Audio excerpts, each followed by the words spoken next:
YouTube's live right now.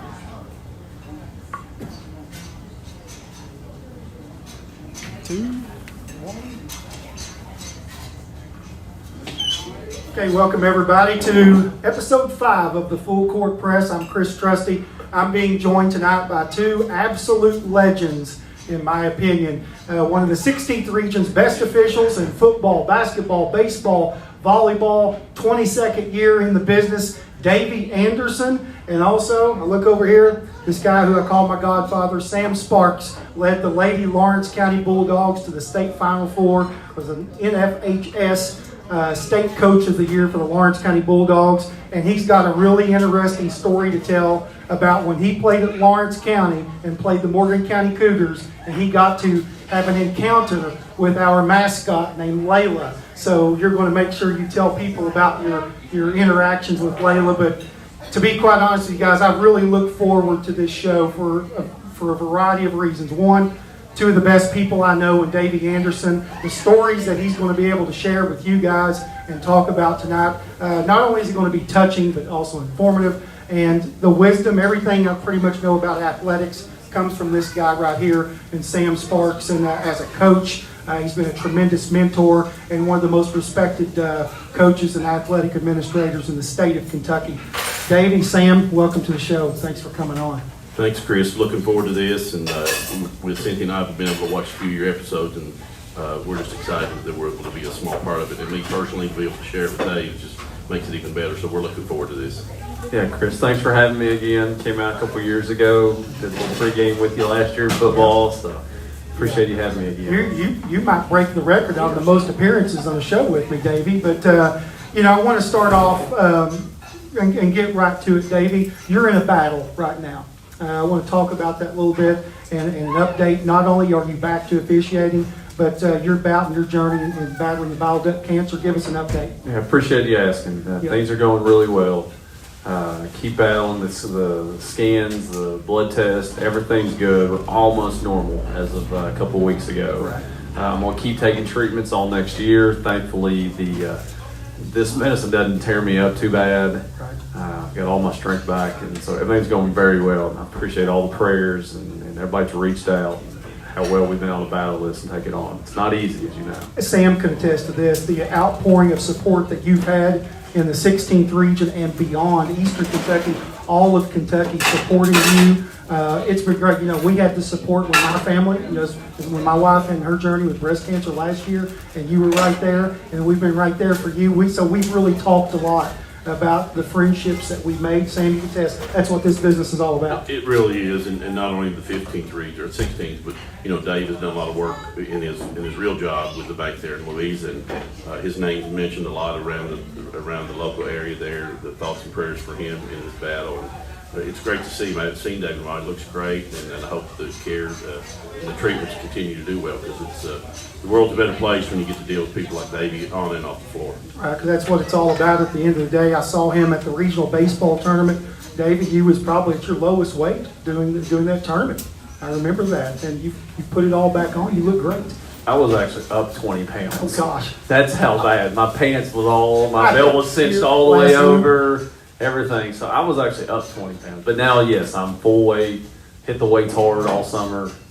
A little bit of breakfast in the morning from McDonald's every day. That kind of helps, but I'm back to full weight. Well, Dave, we're really happy that you're feeling better. Not only are you going to do this show tonight, you're going to march over here to Veterans Memorial Gymnasium. You're calling the girls' basketball game tonight against Lawrence County Bulldogs, right? You looking forward to that? Good timing. Yeah, I texted you and said, I'm on my way out. Can we do another show? And it worked out perfect. Yeah. So here in a minute, one of the first things I want to get to, ask you guys a lot of similar questions tonight. I want Sam to chime in on this too, because as a former high school coach, probably had some gamesmanship and how you work the officials a little bit, right, Sam? But Dave, you've been in the officiating business for 22 years. You've seen it all.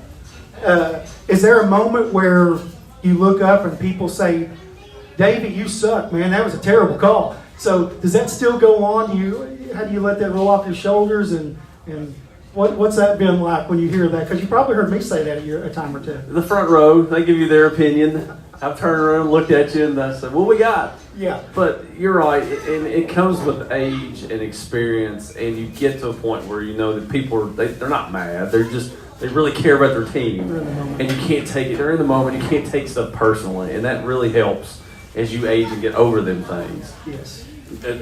Davey may hear that from me a few times tonight, but probably the biggest, my coaching career and his officiating, I was kind of transitioning into athletic administration at that time, but I've seen Davey work a lot in a lot of different games, and I think his ability to communicate with the coaches and understanding the stressful situations that they're in has made him a really good official. So, and looking back, when I was coaching, if the officials would communicate with me, I was fine. It's those guys that wouldn't listen to you or wouldn't even let you have your say, I think that they created some of their own problems. But that's never been the case with Dave. And the biggest compliment I can give him is I can either watch a game, whether they're streamed, whether it's in person. A lot of times I don't even remember that he's called a game, and as an official, I think he would take that as a compliment. You don't even remember him being there. So right, and I was thinking too, David, as we get in the segment about your officiating, is there a moment that you've had, maybe with Morgan County, boys, girls, what has there been a moment where it's like, man, this is pretty good? Like you remember things on different places you go to that kind of stick out to you? To share some of those stories. You do with Morgan County. I've been in that gym. I've been in that gym where it's been extremely loud. And I know one year you all beat Elliott County when they were one of the favorites. And I was exhausted. I was gassed running, and Matthew was very hyped up. And I was like, "I'm giving you all I got," That's right. And he was so excited. And I mean, talking about baseball one time, you all won the district in East Carter and had to beat like West and East. Like they pulled an upset to do it. And did it. I worked both those games. I remember that was really one of the more special teams you all had. Yeah. Sam, for you, coaching wise, what's your best interaction with a referee? Let's put that. Can you talk about that? I just, like I said, I got along great with those guys that would communicate with you. And Bob Kraft from Green was always great as far as communicating with you and let you know. You may not like what he had to say, but he would communicate well with you. And as long as those guys would talk to you and back and forth, I never really had any issues. I don't know. I probably had less than 10 technicals, and I don't know how many years of coaching. Did you deserve them? Oh, I definitely deserve them, yeah. Cynthia says sometimes, maybe trying to keep other people out of trouble. But if those guys would communicate and work hard, I never had an issue. But like I said, the last 25 years after coaching, get to observe those guys, it kind of carried over into that too. But never had a lot of trouble with officials. I tried to do what I could do to control the game, and whether they were what I felt like good or bad or a good job, I tried to steer clear of that and coach our team. Well, we transitioned to your coaching. I want to tell this story. When Sam Sparks was the head coach at Russell High School, I was a young assistant coach at Morgan County, and we played Russell here in December of 2001. He's the head coach at Russell. I'm the assistant here. Coach Perry's the head coach. And we play a game that was an absolute epic game. The final score was 108 to 103. We lost in triple overtime. And this guy right here pulls a guy off the bench, and he hits 4 straight three-point shots. And I don't think you played him all year long. I don't know if you played him again after that. Talk about that night. That was an exciting night. I still remember a lot about that game. And I think there's some records that were set. I don't think either of us have ever sent those in as far as state records go. But Matthew Frazier, one of my all-time favorite players, had a big game, hit a 3, I think, in regulation to send it to overtime. And the kid we brought off the bench that hit the 4 threes in overtime, it was kind of a double-edged sword because he hadn't played a lot. And then after he hits 4 threes, then his dad would know, hey, why is he not playing? Why is he not playing more? That was Dustin Thacker, great player. He ended up a really good shooter and having a good career there. But that was a magical night, a good exciting game. And you didn't need a shot clock that night, and not just that it went into 3 overtime, but people were making shots and making plays. And I do remember that was an exciting night. You know what else I remember about that night is after the game, it was probably one of my first long conversations with one of our dearest friends, Merle Kidwell. He was on your staff as an assistant coach, and he I think he might have wore the blue button down. That's back when we all dressed up, and it was a big deal. And I remember he stood there and he was sweating under his arms, and he was shaking his head. He's like, we just can't guard nobody tonight. that Merle, that's what he was. I thought I was negative a lot. He would really get negative, but that game, I think in regulation and maybe at least the first overtime, we hit shots to extend the game. But Merle kept getting on us about our defense, and I said, if we can score 108, we're fine. We don't need to guard anybody. Well, that's what it's all about, those memories there. Davey, what's like the highest scoring game? What's a game that's like a track meet? You've called Ashland Boyd County. What are those games like? Because we know the athletes on the floor, they've got a lot of offensive power. How do you prepare? Do you guys prepare as officials differently for, let's say, an Ashland Boyd as you do to other people in the region just because of how they play? Is it different? I don't think you prepare any different. You try to call the same as you do every night. They always tell us, say, remember what got you here, right, is what the Bob Crafts and Bob Hall said. Is call what you called that got you here. You talk about a high-scoring game, and it goes back to, I had Lawrence County at Greenup. It was 103 to 100. And like Timmy Dalton had 60, and Gage Hughes and Jackson had like 60 as well. And that was probably the best track meet I had. Was that at Russell or at Greenup? It was at Greenup. Yeah. It was at the greenhouse. I think I was still at Russell at that time, but I certainly enjoyed watching the Hughes kid from Greenup play, and then still had some connections with Lawrence County. The Dalton kids still kind of goes under the radar, some of the stats that he put up there. But I do remember that game. I wasn't there that night, but that certainly was a track meet. Yeah, and you know, Dave, you've had some moments where now the 16th region officials, you go to other regions to call their regional tournaments.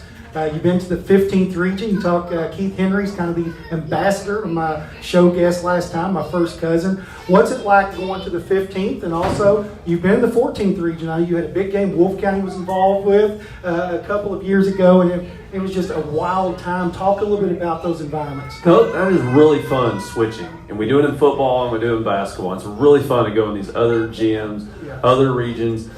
You say people don't know you, and you can kind of go referee. They don't know you by name, and a lot of the conflicts are gone. But it is really special. And calling in some of those high schools, calling Breathitt was one of the best atmospheres we'd ever had. You had mentioned that before. That might have been one of the best regional tournament atmospheres you've called in. Was that Absolutely. All 3 nights was standing room only. About blew the roof off when we had the technical at the end of that game. But, we get to go back this year, too, so we're excited to go again. 14th region is all high school gyms. They don't have it's no college gyms. So I think that adds a lot to the atmosphere. And I know this past year in the 15th, because of the flooding and stuff, we moved our regional to Pike Central. I think it's one of the best ones we've had in years, so it's exciting. A couple of questions off of that I want to get into is, do you guys favor the regional tournaments in a high school gym or the like a Morehead State or Apple? We know what has the best atmosphere. What do you think is best for the high schools and the fans to play in? Is it good to just get the big old high school gym and play, or the experience of playing on a university or bigger floor?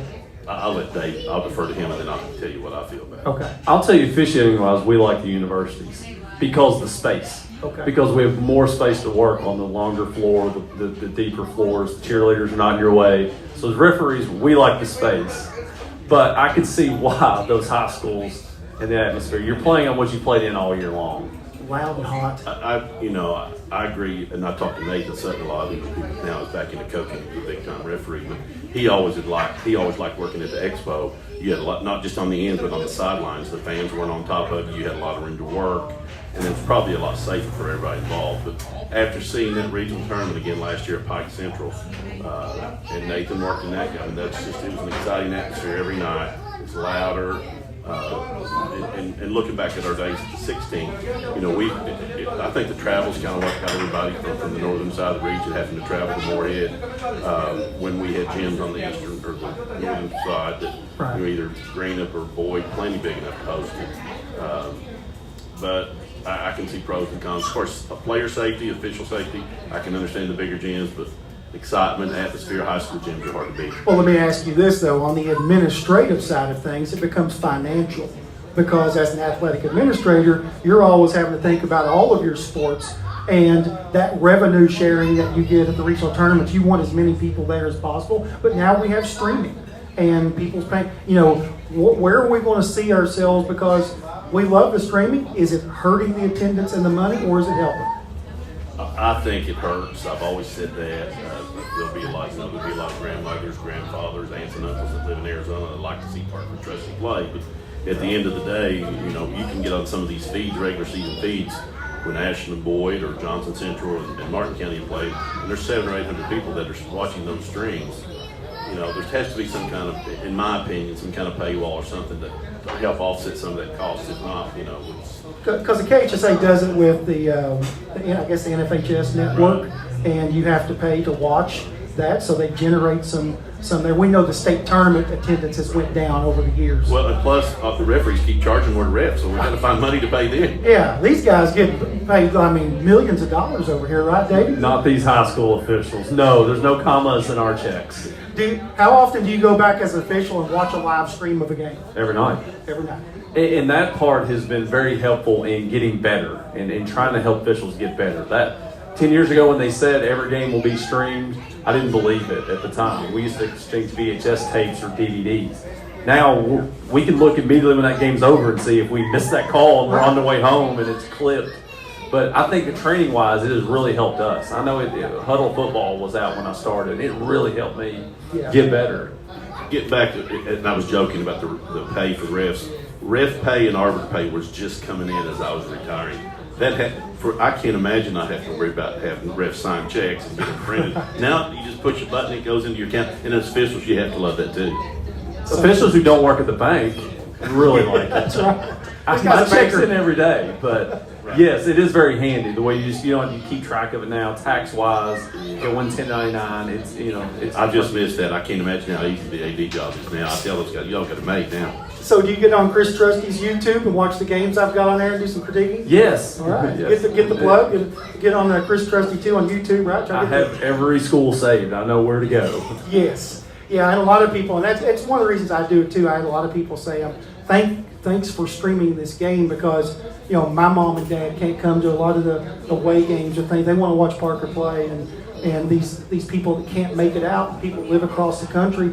I don't have a scoreboard. I'm not doing play-by-play on that. And then I'll get text. They're like, can you move your phone over to get the scoreboard? And I see that text about 2 hours later. But we just try to give somebody an opportunity. I don't really advertise it because I don't want to take away from the gates of these places or whatever. But if somebody like My Town or Cool Hits or whoever or BSN is doing it live, then I don't do it because I know they're providing it, so I don't have to. My best streaming viewing experience, because on Friday night football I'll watch 3 or 4 games, but 2 or 3 years ago, basketball-wise, when you still had your hitting cage upstairs in the gym, yes, and you had NFHS, you could only see half of the floor. And you would watch that. It was just very interesting to watch a game when you literally could only see half of the floor. Thanks to the batting cage. I'm glad you've improved that.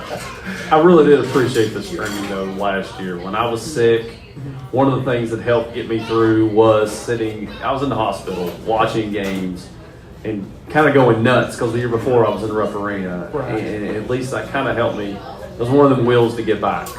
Right. Dave, let me ask you this.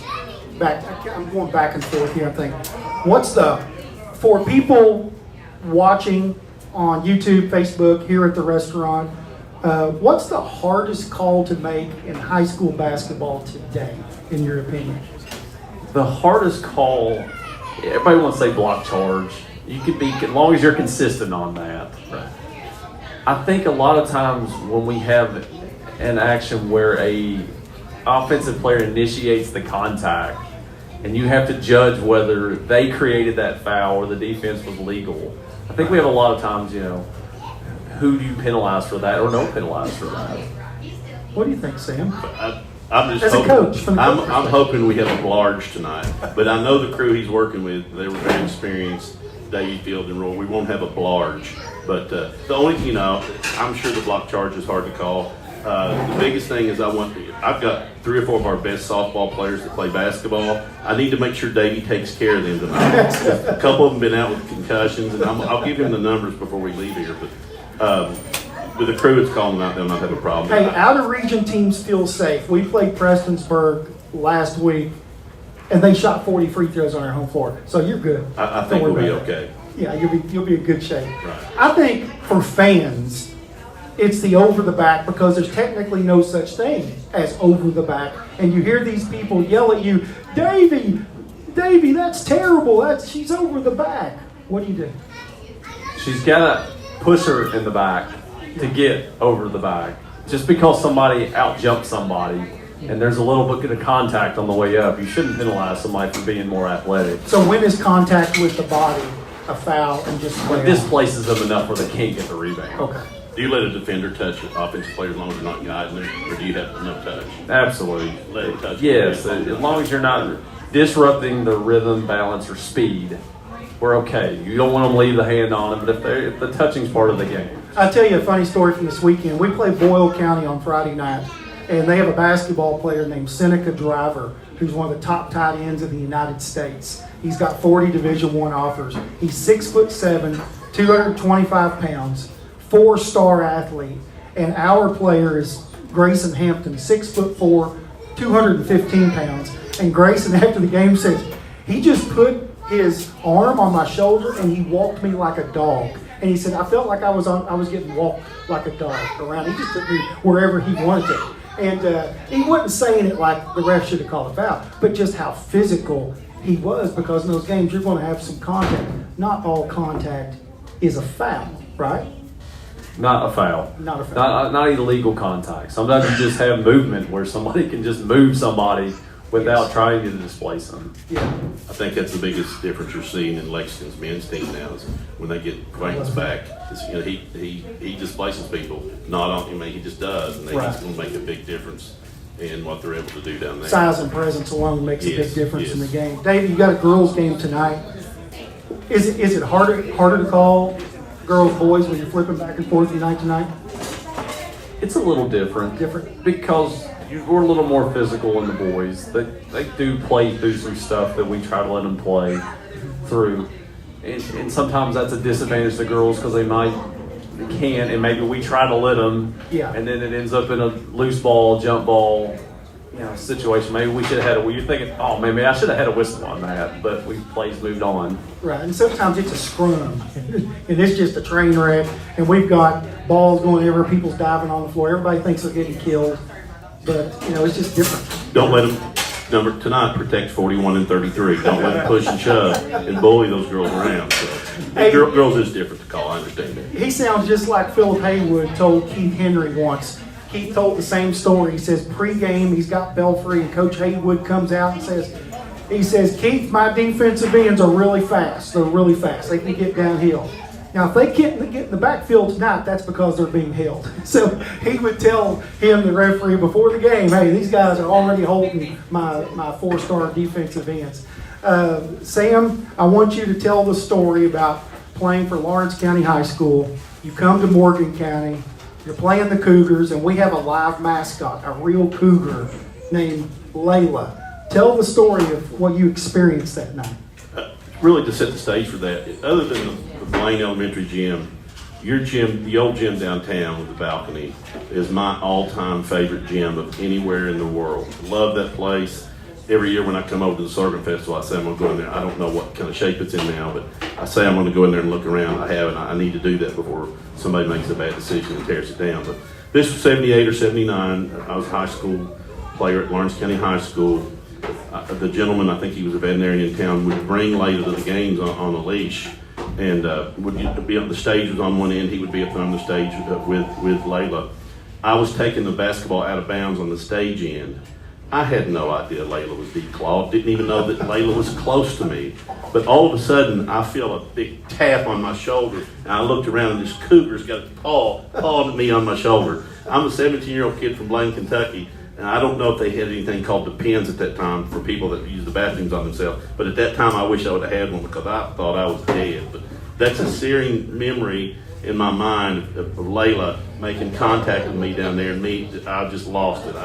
And now every time I go in your new gym, and they got her up there in the case. Are you going to get your picture tonight? Oh, every time I walk in there, it's almost like I bow down. Let's say good prayers to her. That I definitely remember that. Love that gym. Absolutely loved playing in it. When I started coaching in 85, 86, loved coaching there. And one of the things I have saved, I think a couple of years ago, you sent me the tape of the last game ever played in there. I think it was the district championship. Against Y'all Round beat County. 10 more at Round County.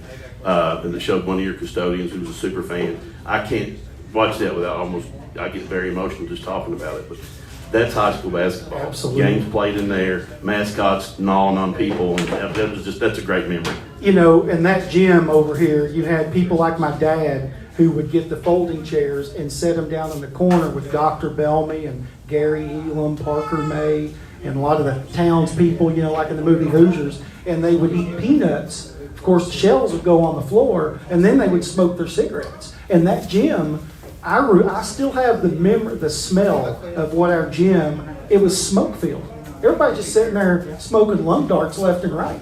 And no, it was no thing. We're playing high school basketball. It's 100 degrees. We're smoking cigarettes. Nobody cares. Let's roll. I mean, that's what it's all about. I can't imagine having a referee. But then again, back then, somehow 2 guys were able to officiate. We didn't have 3 back then. So Marvin Moore was on every Morgan County game, I think. it was that was a tremendous atmosphere. I love that place. At the back. I mean, it looked like in the movie Hoosiers where they're playing at that one place on the road in the movie and they get in that fight. It was in the exact same type of gym, wasn't it, with the balcony? I think they were playing Terhune. Terhune? Yeah. Yeah. I mean, it was It's a brawl. that's an awesome play. It should be on the National Historic Registry. You see what you miss, Davey? I love it. You miss those moments like that. And Love it. can you imagine Davey Anderson, you know, going downstairs and coming upstairs to the gym in Morgan County and hearing the floor squeak and smelling the smoke, and you're expected to come out here and As a visiting team, too, they adjusted the thermostat in your locker room, either no heat or 95 to where you couldn't cool off at all. That's when we had the furnace and it was cold. And It was you so had cold. you did the stairs, too. It wasn't just right off the floor. And it was a maze. If you got lost, you may not make it to the floor in time for the game. So, Sam, what was your best memory? Like, what did you think of when you coached against Morgan County teams? What did you think? Well, George was here then. He had some really good teams. We played at least twice a year. We had some battles over the Painesville Invitational. I think Mark Holbrook and Philip Ratliff combined for over 80 points one night. We were fortunate. We probably got the best of George most of the time, but we just had some absolute battles. And if that wasn't enough, we would come and play in the summer league over here and listen to these teams, not just Georgia's team, the other. Well, if I got 4 guys that are baling hay, they won't be here. If you would beat them, guys baling hay, they're not here to cut in the back. Yeah, that was Tony Brooks. That was one of the shooters that's always baling hay, I think. Bath County would always say, my guys they're out with the cows today. I didn't have them all here. But we had battles with Georgia's teams. They did a great job, and it was always fun. We always had a lot of mutual respect for each other. And when you all finally won the region there in the early 2000s, I don't think I've ever been happier for any other team or community than I were for you all. Yeah, that was a special, special moment, man. We talked a lot about basketball. Flip it over to Davey. This guy does a lot of other sports. You've been able to call the state championship in football a couple of times, I think 2015, 2020. Also, you were the KHSA official of the year in 2024. Volleyball, which, hey, everybody got into volleyball watching the Kentucky Wildcats, how awesome that was. Talk about what it's like to officiate and the differences of volleyball, baseball, football. What do you talk about that, son? I really enjoy switching sports because you just change it up. You can get burned out if you just go 9 months out of the year on the same sport. And I take pride in knowing the rule books in all 4 sports as well and digging into those. They each have their own kind of pace. You know, volleyball is a lot of pace. There's not a lot of judgment, a lot of things to rule on. I do it during football season, so I kind of get through a couple days a week in volleyball and then a couple days a week in football too. So I asked Keith Henry this question football-wise because football is really big in the mountains, especially over the last 15 years. We've produced some really good football teams. Lawrence County had a good run this year too. Not saying unexpected because their standards prior were really high, but it's like, man, this team had a really good team. What's it like going to these communities? What's some of the best atmospheres you've been to call in? Like, what's your favorite place to go? I know you're primarily in this area, but what's some of the special places that you like to call environment-wise? We've been to Lawrence County the last 3 seasons for the playoffs. They've been good. They've been hosting. We've been able to go. I had one of the weirdest arguments this year from a coach that said they're barking on the sidelines. You need to stop them. And I didn't know where that's in the rule book. The fans can't bark, but it was distracting to him. He was leading 10-0, and I said, you need to focus on this and not them. And Lawrence County made their comeback shortly after that. I think I did see you in the playoff. I can't remember if you were there the first game or the second game. We played Rockcastle the second game. I don't know if that's the one you had or not. That was it. I'd want to know one thing about throwing a flag in football. I always thought Shane Ramey threw his flag 40 yards when he would throw a flag. And I noticed the picture of you that I used for the promo. You're throwing your flag against Ashland in the end zone, and you really look like you might have thrown out the rotator cuff or may have torn a labrum in the shoulder. Talk about the emphasis of throwing the perfect flag on an unsportsmanlike. What's that like? That was on Pikeville. That was on a kid Pikeville, who had just spiked the football after scoring a touchdown. Can't do that in high school. That's a no-no. I knew my wing, Jeff Atkins, was going to throw his high, so I was trying to get mine as high as his. You're trying to throw a flag farther than Jeff was. When we go to accuracy and distance, Charlie Baker talked for 3 minutes on a Carter County game how far I threw a flag in a blowout game, and I put about 35 yards on one, and that's all we had to talk about. Talking about referees in football and throwing flags, and I won't mention the official's name, but the opposing coach was griping them about not, if that's a penalty, why didn't you go for your flag? And this was getting played at Ashland, and the referee said, well, the flag got caught on my Ashland class ring, and I couldn't get it out of my pocket. Oh my God. But that's a true story, so I won't tell you the guys that were mentioning that. But You just whittled it down, though. but involved in sports, I would think volleyball and football are probably the easiest. Number one, nobody around here knows the rules to those sports. The football, they're far away from the field. I would think, and I'm a basketball guy, basketball is probably the hardest because everybody knows the rules. And they're experts in Kentucky, and the fans are on top of you. And in volleyball, you don't have to run. I mean, you just stand there. But I don't understand. And the libero, the rotations. No one around here knows those rules. So you can make any call you want to on that. Can't you cheat in volleyball easier because you got locals doing the lines? Well, that's in, that's out. So if you notice when you come to our region, we paid our officials line judge a lot of the matches. Okay. Especially, it started in the 63rd because they all district game. The seeded district because they all thought they were cheating each other with the parents. And we probably were. And so our signers stepped in and said, "Well, we'll line judge," and we do a really good job of training our officials and bringing younger officials on to those big time matches and putting them on the lines where they don't, they're line judging and they're a part of it. And we bring them along. When I was athletics administrator at Russell, we went through a run of some really good teams. Explain for someone that doesn't know what's the libero rule.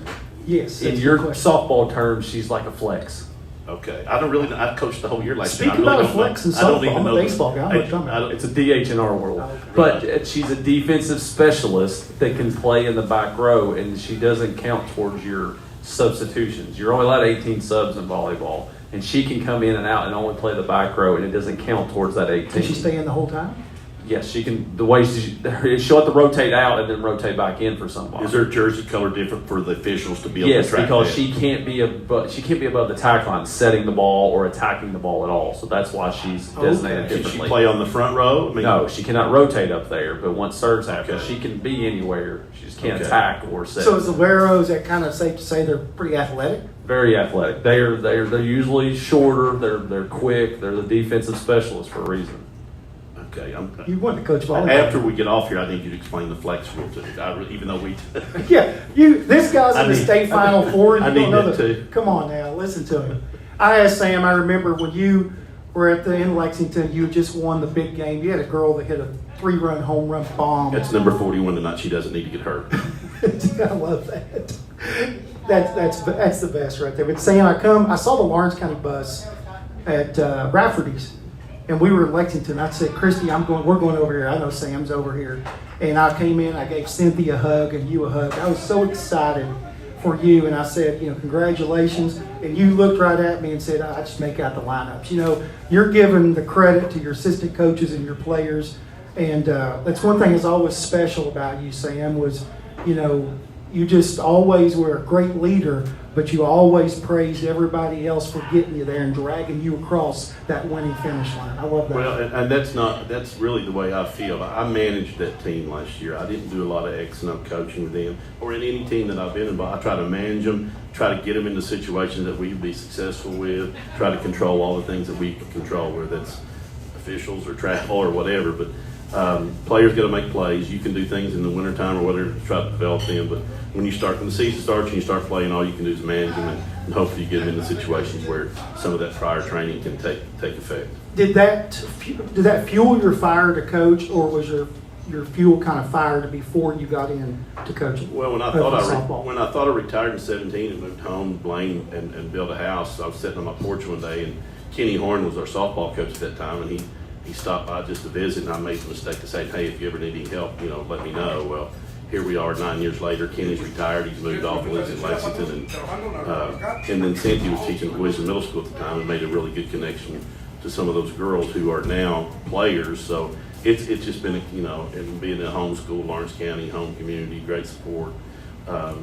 It's just been something that I kind of fell into, and I'm literally, and this is not me being me, but I'm going to take very little credit for the success that we had last year, because we've been on a long run of success long before Sam Sparks got there. I just happened to be the guy in that seat. But no, I didn't envision this coaching softball at Lawrence or being here tonight was not on my bingo card in 2017 when I retired. Yeah. Davey, for you, I want to ask you about, you were involved in athletics, come from Nicholas County, played basketball, you played baseball, you went on to KCU as a point guard, and I know how special your father is to you. Talk about what your dad, which is a Hall of Fame baseball coach himself, talk about his influence on you and how much that meant guiding you in your athletics career and beyond into officiating. I haven't known any different. I mean, going to work and going to officiate every night has kind of been part of my life. Go to school, go play ball. And Dad was a big influence on a lot of people in Carlisle, Kentucky. And he's 89 years old, still does well, still watches, goes to games when he can. If he was here, he would come watch me referee all the time just to go watch. And just a very special person. He was very kind to people. He didn't argue with umpires a lot. He had a lot of respect, and he knew the rule book. And even Randy Ross told me, he said, your dad questioned me. I knew it was a good question. And so and congratulations to you, Sam, on the Final Four. I know that's a very special achievement. It meant the world to my father when we finally broke through, won a region, got to the Final Four, and that trophy sat on our kitchen table before it went to the school, and the banners hangs in our house, the secondary banner. So it meant a lot to our communities to be in the Final Four and have a chance. I think all of us here, and I want to ask Sam the same question. What was, your influence by your dad? What also influenced you, Sam, when you got into athletics and coaching, and where does that foundation start with you? I think there's no doubt it's the coaches that you played for, whether and if Randy Keaton's listening, he'll get mad. Probably the best coach I ever played for was Paul Kazee at Blaine. He was our custodian, and then I was fortunate in high school to have Randy Keaton and Ron Reed as high school coaches, and then just learned a tremendous amount from them as far as coaching and handling people. And then Coach Reed picked me back up at Milligan in the early 80s, and I was able to help coach there and play some baseball. So those coaches that you play for, the things you learn from them, the things you learn not to do from them, right, certainly go a long way. Randy Keaton's one of the best baseball coaches, best baseball minds ever been in Eastern Kentucky. And, he was rewarded by being in the Baseball Hall of Fame. But those people certainly laid the groundwork for some of the things that we still try to do today. And then as a coach, you have a coaching tree. How special would it be if you could ever get Trent Steiner to make some free throws in the regional final and go to the state tournament? I know how special that would mean to you because of what Trent means to you, but all those people under your umbrella, it's like you're really rooting hard for those people. You want to see their success is your success. Talk about those people. Well, Cynthia and I got him to 5 region finals. He's going to have to win one. He was up 6 with 2 minutes to go, and I hope he hangs in there. He's had a tremendous run there at Simon Kenton. He's going to get one if he stays in it. Scott Humphrey, he won a couple at Clark County. He started out with us at Russell. Jeff Davis at South Laurel, he coached 6th grade for us there at Russell. He's done a tremendous job there. And the list goes on. There's a lot of other people that have had success here and there. Although he didn't play for me, he should have. Nathan Sutton, it's good that he's back in coaching. Seeing him referee in the state finals was like seeing your son accomplish something. So a lot of people, whether it's been coaching or playing, Phil Ratliff, rest his soul, he would be a high D1 football coach now. I always followed his success. His son is with Jerry Parker down at Troy now. So there's a lot of those people that I was in the right place at the right time, and they helped me as a coach, and it's been easy to follow them. I think it's safe to say, Sam, our relationship developed out through sports, through coaching, and we've been together and pretty much talked every day in text messages or emails and servers that we may have broken in the state of Kentucky for the last 25 years. And one thing that I always look forward to, I'll share this with Davey, as I do everybody else. Sam used to send an email on the first day of postseason play in high school basketball. He would send us a very detailed, motivating email about how much we meant to each other and we meant to Sam. And there was a couple of emails I would read in school and I would nearly tear up because of how much heart that Sam had an influence on us all. And he meant every single word that he wished what would happen. And he knew it was going to end poorly for most of us, because in the state of Kentucky, only one team cuts the nets down and everybody else was a loser for that year. But I just want to let you know how much that meant to me, because when people ask me things about athletics, I don't know anything. Everything I know comes from people like him. What I know about officiating and rules, where I was an idiot years ago, I know from people like you, Davey, that you learn from other people. I don't know it all. And when you learn from other people and other great people, to me, that's what it's all about. And that's what's special about our friendship and what we've developed over the years. I just love that. Appreciate you mentioning that. I've kept all those. I can't get through some of them, even though I wrote most of them. But the biggest thing I remember of those days, they worried about releasing the Epstein files. I hope they never find that server that some of those email threads were on, because none of us would have a job. We'd be on the hill in prison here. So that's all I'll say about that. Absolutely classic stuff. And I remember somebody would accidentally hit print. we might have used 5,000 pages to print one of those emails. Or Joe Hampton would he would get an email from the State Basketball Coaches Association and would hit reply all about commenting about a player. There was no bigger mistake in school education than the reply to all in the early 2000s. I mean, that was, and you know what's crazy, Sam? I'm going to tell you the truth. I am still on the Kentucky Athletic Director's listserv, and I haven't been the athletic director in 15 years. And I remember those guys will still hit reply and reply to all. And it's absolutely hilarious, because sometimes they send personal things. And I mean, you just sit and about half cringe, but it's wonderful. Right. Dave Hartman was Matt Jones in KSR before Matt Jones in KSR. Dave Hartman, someone missed the boat by not signing him up to be their lead media guy. Yeah, we need to send Davey the synopsis that he would do for high school football about each team, and he puts together a history lesson, so to speak. But Davey, that's what you're getting into. You're starting to develop those friendships and those stories, and a football official, you are like your crew of people. You go out, you eat dinner together, talk about the game, talk about the camaraderie a little bit of those officials, especially on a Friday night football game. That's one of the funner parts about football is you've got your crew, if you like your guys, and it's a whole evening event for not a lot of money. From the time that you get off work, 4 or 5 o'clock, you're going to meet the crew, you're on the road, you're working a game, you're grabbing supper on the way home. And the camaraderie, I mean, especially I can attest to the last year, how many people have reached out to text me, call me, make sure I'm okay, and then just excited to see me come back and referee. And you talk about how special it is to see your coach's tree branch, and now I'm kind of at the age where I'm starting to see some referees that I've helped mentor and how they're developing and coming along. And so you're excited to see them. Basketball is the one sport that every referee in the state is mad at the end of the year, because there's only one guy throwing it up at Rupp Arena at the end of the season, and so everybody is disappointed except one person. So, by the way, you threw a jump ball at the state tournament, and I used that graphic today on Facebook. My goodness, those dudes were up there. Those dudes' waists were at the top of your head. What game was that? I didn't see. I'm curious about that too. That was Butler and Evangel Christian. And that was the first toss I got to do. And I about threw it to Big Bertha in Rupp Arena. And I was always told, make them grunt. Yeah. You put that thing in the air, and you know what, Davey? It was perfect. That thing looked like that thing was straight up in the air.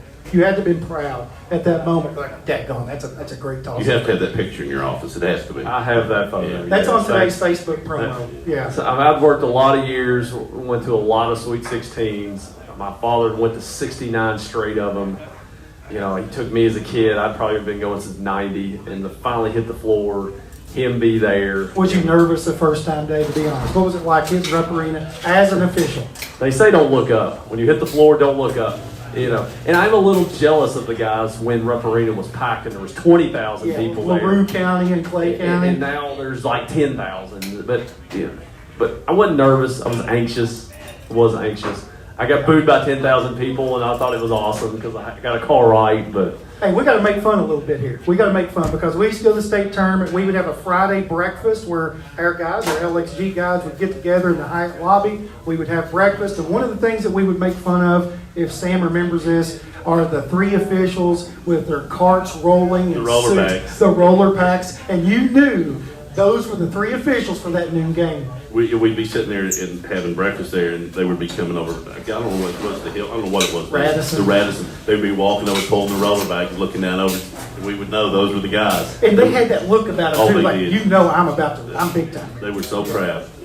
I never got to make that walk. You They didn't? kicked us out. Where do they keep you now? They moved us out in Newtown. Oh, no. So now we drive in and then just drive underneath the parking garage and park. And, All right, but- Julian, let's get the officials back. Get at them the back. Hyatt, Come on. Radisson. Come on. Let them do the walk. You let them Because do I the saw walk. the walk, what you're talking about. I'm Yes. like, man, that would be cool to do the Yes. walk. And I never got to do the walk. I think we need to really, we need to press Julian to make sure that happens. We need to get Noel Crumb's our rep for 15th and 16th, and your Board of Control rep. We Yes. need to get in touch with him. Ab- But get back, absolutely. Dave, to do that in front of your father down at Rupp Arena, I don't know how it gets any better than that. That had to be so special. That was the pinnacle. I got to work baseball at Whitaker Bank. They was behind me on the backstop. I mean, those moments I'll never forget. I know we prayed. I prayed that he would just, I could make it and he would be there. And with a lot of blessings came along by getting to do that 2 years ago. I really didn't want to bring, and I don't know, I do know the guy's name, but I won't bring it up. I really wish we would have had you in softball at the state tournament last year, and that's all I'll say about that. If you know anything about our last game, so. I don't umpire He has no softball. Well, I won't say anything else. Wait, so Wolf County would like to have had a little change on their strike call at the end of the game too. I'll be honest with you, man, that was a ball. That was not strike three. I'll say it for him over there. But special moments. So you've been able to call the state championship or the state tournament of every sport that you officiate. All four? All four. Dang. That's the grand slam of We officiating. need to have a table set up for autographs tonight. That's big time. We're not big time. We're just part of the game. No. But You that could is be- pretty special achievement to do all four, to be good in all four. Yeah, that is. But if And you miss respected it, enough. in about 1 hour from now, you're going to have the stripes on in Veterans Memorial Gymnasium. If a ball goes out of bounds and it was a wrong call, they don't care if you called the state tournament. No, my first game after Rupp Arena was a girls' JV game the next year, and so you're humbled awfully quick. Yeah, I can imagine. At the state tournament, do they use arbiter pay as well, just like we do? Okay. Yes. Okay. That's good stuff right there, man. I tell you. I mean, a lot to discuss, and we've talked about Layla, talked about coaching, talked about refereeing, we've talked about friendships. What advice do you have for young officials, and what advice do you have for young coaches? Because let's be honest, the coaching industry, even if it's different now, the youngsters are compared. But what advice do you give those people that aspire to get to the state tournament in your profession and also in yours? I'll let David go first on that. I tell officials to be patient. It's not going to come quick. Make good interaction with coaches. Work with them. Be honest. Know your rule book. Work hard. They're going to respect those things. And I think that probably coaches is a lot of the same thing. First, I think the biggest thing is, number one, make sure you have a wife that understands. And Cynthia and I just celebrated our 39th anniversary Saturday, and she's been all in from day one. And regardless whether it's been coaching, whether when we were our athletic directors at Russell, she was there every game, taking tickets, working past gate.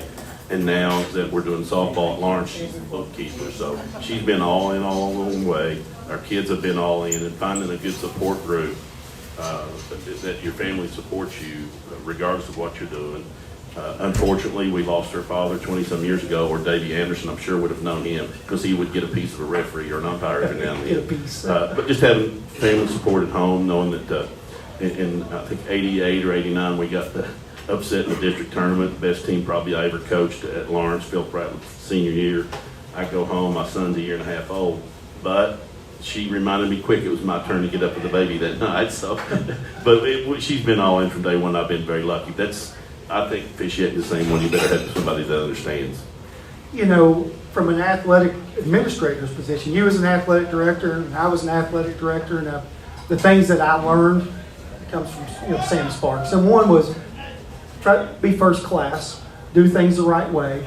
You want the opposing teams. You want to be classy in everything you did, and Sam was that way. And the question I'm leading into in athletics administration: are there new hurdles that these guys have today that they have to worry about compared to 20 years ago? Because it's changed a lot. And where is it going? It's changed, but you still have to find that person who understands the job and understands that you may be the first one there, the last one to leave.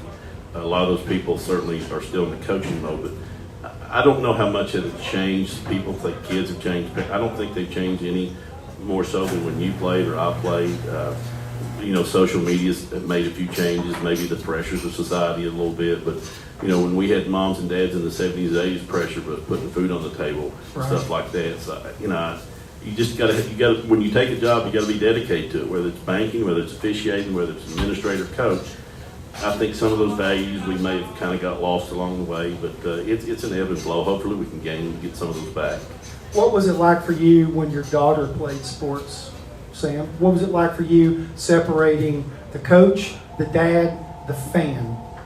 I was pretty fortunate when the athletic administrator job came open at Russell and I was coaching. It had the best team returning that I had at Russell. We were primed and ready probably to win a regional title, and I couldn't do both.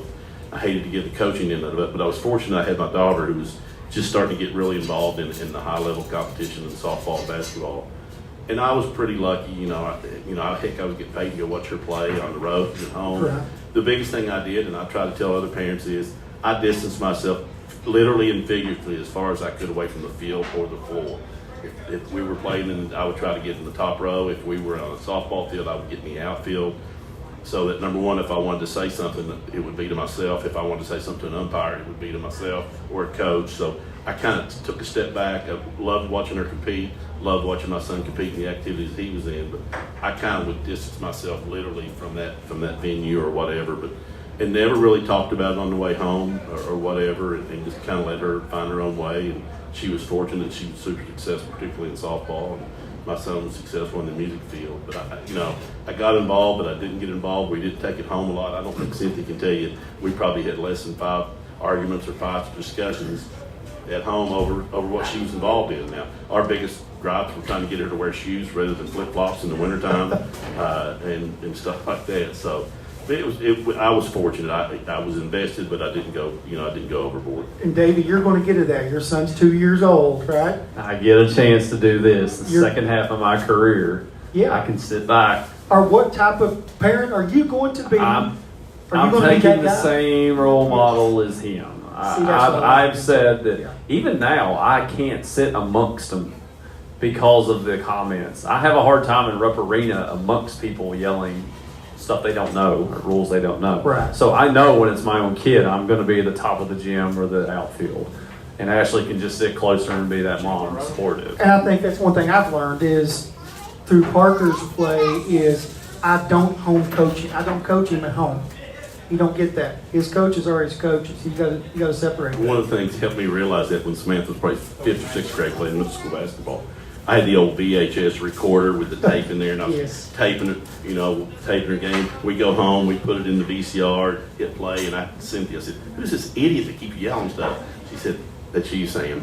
Never filmed another game. I don't think I said another word. But that's when I knew. But you just have to. If Dave follows that, he'll do well. And one of the best parts of my life right now was when Brady, who's 2.5 years old, said, "Let's play ball or baseball." Yeah. And we have a combination of batting practice and basketball at the same time in my basement. That's special stuff, guys. I tell you what, Davey, I know you got you've got to get the officials gear on, and for the first time, I don't think this has ever happened, you do a live sports talk show, and then you get to go call a Morgan County Lawrence County girls basketball game, and if people are there in the gym, like, man, I think I just saw that guy down at the restaurant at Acapulco. Now I get to yell at him in a while, right? So, that's got to be pretty cool. But I've been so excited for this night because of the stories that you guys have and what I've learned from each of you, and I'm so lucky to call you both a valued and a cherished friend, man. It's been great. I appreciate it. Cynthia and I have been excited about getting over here. I know we talked a couple weeks ago about trying to be here. Cynthia has a lot of family here in this community, Conley family on Williams Creek, and then her namesake is buried at Fannin Cemetery out of Crockett. So every chance we get to come to Morgan County, we do. We got a 30-plus year streak of perfect attendance at Sorghum Fest. I told you. To be able to share this with Dave and to hear that he's doing much better in his health journey is exciting. And don't let anyone touch 41 tonight. Please remember that. Well, won't have a foul. Not a single foul call. Just don't let them touch her. Yeah, don't let if they them touch her. Yeah, just let her get through the season. She plays softball, right? Yes. Quickly, favorite thing to eat at the Sorghum Festival? What do you like to grab? Cynthia can chime in too. Soup, beans, and cornbread. The soup, beans, and She cornbread. likes the soup, beans, and cornbread. I try to help different.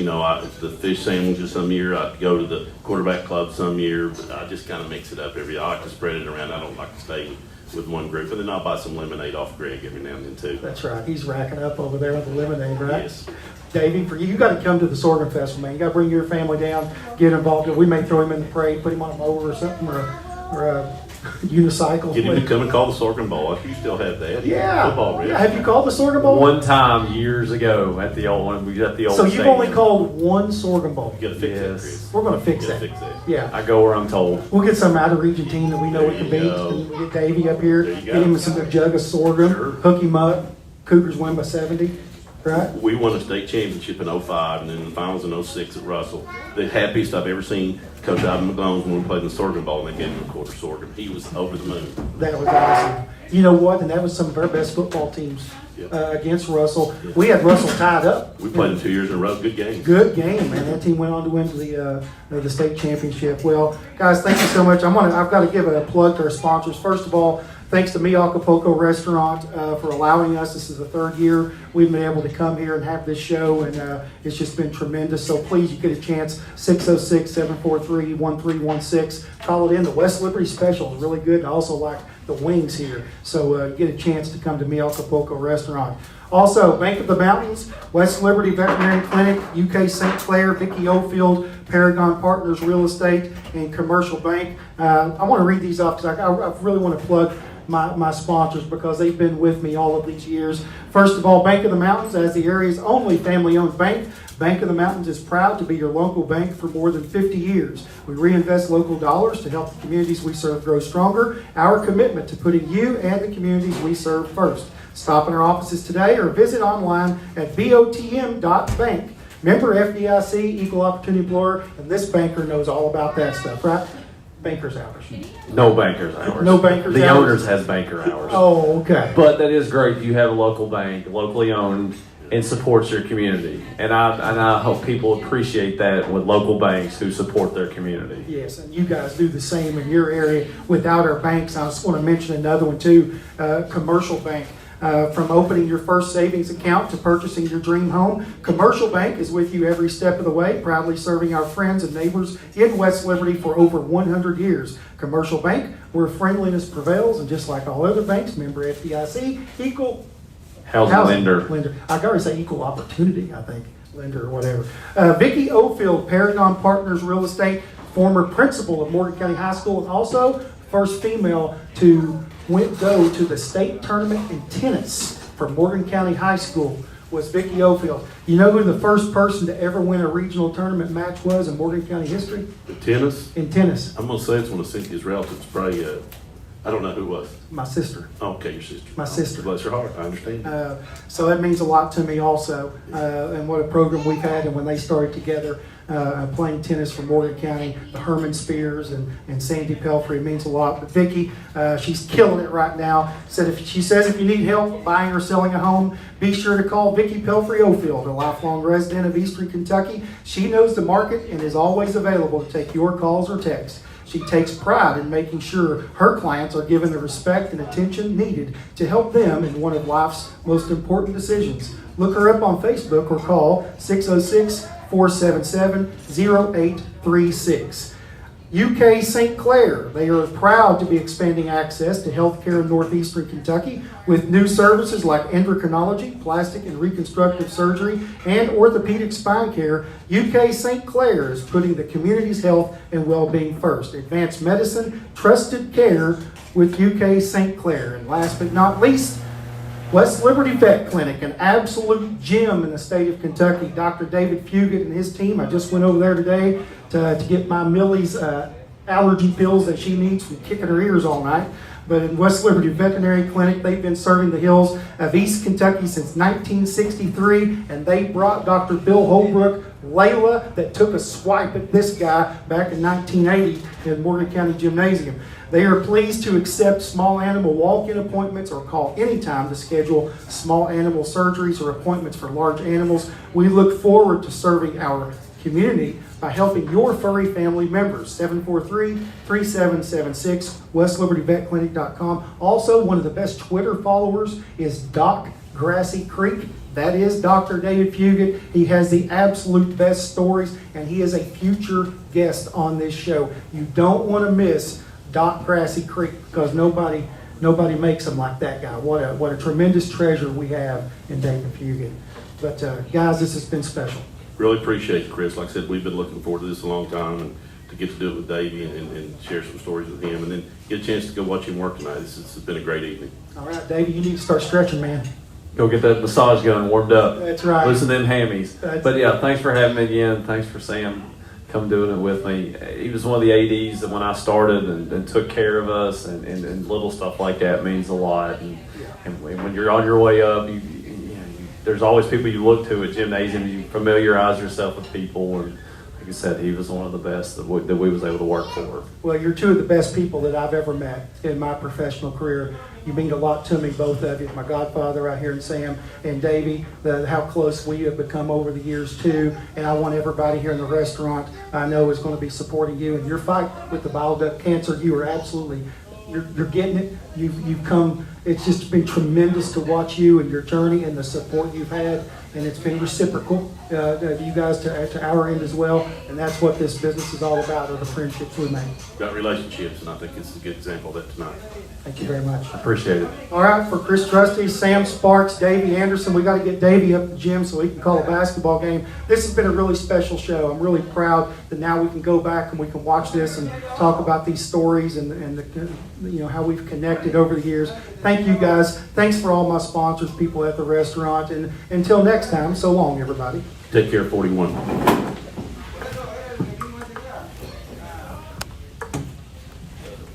This got to, you've got to be able to get a press pass at the state tournament. You got a show. You got a real show. It's no different than KSR. You get media pass.